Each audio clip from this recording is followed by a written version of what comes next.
수직 이착륙 무인기 개인 항공기 개발 박차. 한국항공우주산업이 개발 중인 수직 이착륙 무인기 NI-600 부디치가 지상시험을 하고 있다. 한국항공우주산업 제공. 한국항공우주산업이 수직 이착륙 무인기 개발에 박차를 가하고 있다. 아울러 미래의 교통수단으로 주목받고 있는 개인 항공기 개발에도 열을 올리고 있다. 카이는 2017년부터 수직 이착륙 무인기 NI-600을 개발해왔다. 이미 상용화된 소형 헬기를 개조하는 중인데 최대 이륙 중량은 600kg이고 총 길이는 9m에 달할 것으로 보인다. 지상시험을 마치고 늦어도 다음 달 초까지는 비행시험을 해 기본 성능을 검증할 예정이다. 수직 이착륙 무인기는 제자리 비행이 가능해 활주로 없이 함정 들판 등에서 자유롭게 운용이 가능한 것이 장점이다. 카이는 NI-600PT에는 주야간 영상 감지기가 장착돼 정찰뿐 아니라 다양한 임무를 수행할 수 있다고 전했다. 카이는 앞서 국산 무인기의 시초격인 송골매를 개발한 경험이 있다. 이 과정에서 수직 이착륙 무인기의 체계 비행체 통합 지상 통제 장비 데이터 링크 임무 장비 등 주요 기술을 이미 확보했다. 최근에는 무인기 시스템의 핵심인 자동 비행제어 시스템의 제어 설계 소프트웨어와 하드웨어의 자체 개발에도 나서고 있다. 일부 핵심 기술의 경우 자체 개발과 인력 양성에 그치지 않고 산학협력과 해외 전문가 기술 자문도 활용할 예정이다. 파생형 무인기 개발은 물론 성능 개량 유지 보수 측면에서 활용 가능할 전망이다. 카이는 미래의 교통수단으로 주목받고 있는 개인용 항공기도 연구 중이다. 이미 우버는 헬리콥터 제조사 백과 손잡고 세계 최대 전자쇼시에스 2019에서 수직 이착륙이 가능한 차량 렉서스를 선보인 상황이다. 카이도 여기에 발맞추기 위해 PV의 핵심 기술인 자율 비행 조종 시스템과 전기 추진 수직 이착륙 기술 개발도 고려하고 있다. 화물 운송용 무인기 개발 등 PV의 기반 기술을 확보하려는 방안도 검토 중이다. 타이 수직 이착륙 무인기 독자 개발 추진 연내 시험 비행.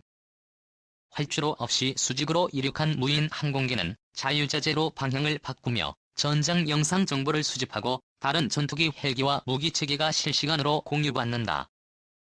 거미줄처럼 엮인 모든 방위 체계가 즉시 반응한다. 2020년대 중반 이후 유무인기가 복합 운용되며 펼쳐질 미래 전장의 모습이다. 드론 등 미래형 전투 체계를 완성할 방침으로 알려진 한국군은 앞으로 인공지능을 활용해 최적의 무기 체계를 구축할 방침이다. 한국항공우주산업은 이처럼 다가올 미래 전장에 대비해 차세대 무인기와 미래형 개인 항공기 개발을 위한 핵심 기술 연구에 박차를 가하고 있다. 또한 해외 수출에 성공한 국산 항공기의 성능을 지속적으로 개선해 해외 시장에서의 높은 경쟁력을 지켜나갈 계획이다. D-50 고등훈련기 KOA 지원 수리온 헬기 송골매 무인기 등은 카이에서 개발한 대표 국산 무기체계로 대한민국의 공중 전략을 책임지는 데 일익을 맡고 있다. 특히 송골매는 국내 최초로 육군에 실전 배치된 군단급 무인기로 카이가 개발한 대표적인 항공기다. 현재 감시정찰 표적 획득 등 다양한 임무를 수행 중이다. 카는 송골매와 틸트로터 형태의 스마트 무인기 개발에 참여한 경험을 바탕으로 성능을 개량한 차기 군단급 무인기를 개발하고 있다. 틸트로터란 헬리콥터처럼 수직 이착륙이 가능하면서 일반 항공기의 수평 비행도 가능하도록 만든 항공기다. 카이는 미래 시장 선점을 위해 수직 이착륙 빗돌 무인 기술 시범기를 2017년부터 자체 개발하고 있다. 빗돌은 헬기 형태로 제자리 비행이 가능해 활주로 없이 자유롭게 이착륙할 수 있다. 함정 들판 등 장소에 구애받지 않고 운용할 수 있다는 것이 특징이다. 카이가 개발 중인 비터는 NI-600다. NI-600 부디치는 이미 상용화돼 운용 중인 1인승 유인 소형 헬기를 개조한 모델로 군과 공공부문에서 활용하기에 적합한 다목적 무인기다. 최대 이륙 중량은 600kg. 총 길이는 9m이며 주야간 영상 감지기를 장착해 정찰 임무를 수행하고 필요에 따라 다른 임무에 활용할 수 있을 것으로 기대된다. NI-600의 지상시험은 이미 진행 중이다. 카이는 올해 비행 시험을 거쳐 성능을 검증할 예정이다. 카이 관계자는 무인기 체계 개발 단계로 진입하기 위해 요구되는 체계 비행체 통합 지상 통제 장비 데이터 링크 임무 장비 등 주요 기술을 이미 확보하고 있다며 무인기 개발 핵심인 자동 비행제어 시스템의 로직 설계 소프트웨어와 하드웨어도 자체적으로 개발 중이라고 말했다. 아직 부족한 일부 핵심 기술은 자체 개발뿐 아니라 산학협력 해외 전문가 기술 자문 등을 적극 활용해 확보할 계획이다. SF 영화에 자주 등장하며 대표적인 상상 속밀의 교통수단으로 자리 잡은 하늘을 나는 자동차는 방위산업계에서도 주목하고 있는 개인용 항공기와 사실상 같은 개념이다. 공전의 히트를 기록한 영화 스타워즈를 보면 황선검을 휴대한 제다이 기사가 하늘을 나는 자동차를 타고 총횡무진으로 활약하는 장면이 등장한다. 그리고 영화 제원소에도 비슷한 장면이 등장한다. 여기에 등장하는 하늘을 나는 자동차가 바로 미래의 교통수단으로 주목을 받고 있는 PAV다. PAV는 공중이라는 미지의 공간을 삶의 공간으로 만들어낼 가능성을 갖고 있어 방위산업계뿐 아니라 민간 영역에서도 큰 관심을 보이는 분야다. 현재 지상도로망의 효율성을 압도하는 새로운 교통체계가 가능해지기 때문이다. PAV의 개발에는 AI 기반 자율 비행 조종 시스템이 매우 중요하다. 공중에서 안전하게 통행하려면 좀 더 정교한 항공전자 통제 장치가 있어야 한다. 원하는 장소에서 이륙해 목적지에 착륙하기 위해서는 수직 이착륙은 물론이고 도심지 운항 시소음 발생도 최소화해야 하므로 전기 추진 수직 이착륙 기술의 확보가 필수적이다. 카이는 PKV의 핵심 기술인 자율 비행 조종 시스템과 전기 추진 수직 이착륙 기술을 연구 중이다. 화물 운송용 무인기 개발 등 비개입의 기반 기술 확보를 위한 방안도 다각도로 검토하고 있다. 앞으로 피해입에 관련 정부 연구 개발 과제에 참여해 기술 성숙도를 높이는 한편 핵심 기술들을 확보해 나갈 계획이다. 카이는 KT-1 기본 훈련기 T-50 고등 훈련기를 앞세워 동남아 중동 남미 등 세계 7개국에 현재까지 총 145대의 약 4조 원 규모 항공기를 수출했다. 2007년 8억 5천만 달러 수준이었던 한국 방산 수출 규모는 10년 만인 2017년 32억 2천만 달러로 약 4배 늘었다. 내수 중심이었던 항공방위산업 분야를 수출 산업으로 탈바꿈시키려는 카이의 역할이 주요했다. KT-1과 T-50 계열 항공기는 기존 수출국인 인도네시아, 태국, 필리핀 등에서 추가 도입을 검토하고 있을 정도로 시장 신뢰를 얻는 데 성공했다. 말레이시아 등 주변국에서도 관심을 보이고 있다. 카이는 국산 완제기의 수출 경쟁력 강화를 위해 FA-50 경공격기 수리온 등 모델의 성능 개량을 결정하고 8,150억 원 이상 자체 투자를 진행하고 있다.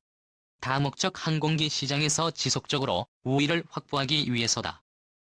카이 관계자는 한국형 전투기와 소형 무장 민수 헬기의 잠재 수출 대상도 물색해 수출 사양을 반영하는 등 새로운 해외 시장 개척 활동을 꾸준히 전개하고 있다고 말했다. 한 달 전 북한이 공개한 사진입니다. 성주 사두 부지를 찍은 모습인데 북한은 이 사진을 어떻게 입수한 걸까요? 사진 촬영한 무인기는 추락했는데 말입니다. 혹시 우리가 모르는 무인기가 또 있는 건지 아니면 정찰 위성이 있는 것인지 한 포커스에서 짚어봅니다. 대선 하루 전인 지난달 8일 북한이 특집 대담을 방송합니다. 미제의 침략적 정체에 대해서 얘기를 해보겠습니다. 패널들은 입을 모아 사드가 공격무기라고 주장합니다. 공화국 국방부는 물론이고 주변 나라들의 군사 활동을 실시간 감시하다가 임의의 시각에 선제 타격할 수 있는 위험천만한 공격용 무기라고 볼 수 있습니다. 그러면서 사드가 배치된 성주 골프장 위성 사진이라며 보여줍니다. 발사대와 레이더 위치가 정확히 나와 있습니다. 저렇게 아무런 방어 시설도 없이 벌거벗은 상태로 있습니다. 구글의 위성 사진과 비교해봐도 북한 것이 훨씬 선명하고 뚜렷합니다. 하지만 북한은 위성이 없습니다. 방송에선 위성 사진이라 주장했지만 실제로는 항공 촬영일 가능성이 있습니다. 중국 상업용 무인기 제조업체의 홍보 영상입니다. 시속 120km로 달리는 차량을 추적하고 움직이는 사람을 표적으로 식별해냅니다. 시속 90에서 140km로 6시간 비행하며 감시와 순찰 임무를 할 수 있다고 합니다. 지난 9일 강원도 인제에서 발견된 북한 무인기와 비교해볼까요? 색깔이 다르고 크기가 다소 작을 뿐 모양이 거의 쌍둥이입니다. 날개의 각도 항공기를 뜨게 하는 플랫폼 부분도 똑같은 형태입니다. 유엔 안보리 대북제재위원회는 어제 3년 전 백령도에 추락한 북한 무인기가 중국 회사 기종이었다는 고소를 냈습니다. 중국에서 이미 상업용으로 널리 사용되고 있는 무인기들 중 하나의 종류라고 생각됩니다. 심지어 항속거리가 1000km 이상 넘어가는 것도 중국에서 상업용 무인기로 존재하고 있고요. 사드 기지 항공 촬영에 성공한 북한 무인기. 하지만 도중에 추락해 사진을 전달하는 데 실패했습니다. 그런데 한 달 전 북한이 얻은 사진은 뭘까? 1. 실시간 사진 전송. 과거 무인기엔 없던 기능입니다. 김종성 당시에도 외부의 사업단장고 해상도 사진 전송 기능은 양기 기종 다 없었습니다. 하지만 군 당국과 전문가들은 가능성을 낮게 봅니다. 통신 기능을 갖출 경우 무인기가 우리 군에 발각될 수 있기 때문입니다. 이 추가 무인기 있었나? 북한이 한 달여 전에도 무인기를 내려보냈고 사드 포대를 촬영한 뒤 북한 귀환까지 성공했을 가능성도 있습니다. 이 경우 북한 무인기가 우리 영공을 휘젓고 다니는 걸 감안해 몰랐다는 얘기가 됩니다. 사격체계라든지 생화학물자를 탑재해서 얼마든지 위해를 가하는 것이 가능하다. 삼위성 확보했나? 북한이 고해상도 사진 촬영이 가능한 정찰위성을 보유했거나 임대한 사실을 우리 군이 파악하지 못했을 가능성도 있습니다. 세 가지 가능성 중 어떤 것이라 해도 우리 안보에는 심각한 위협입니다.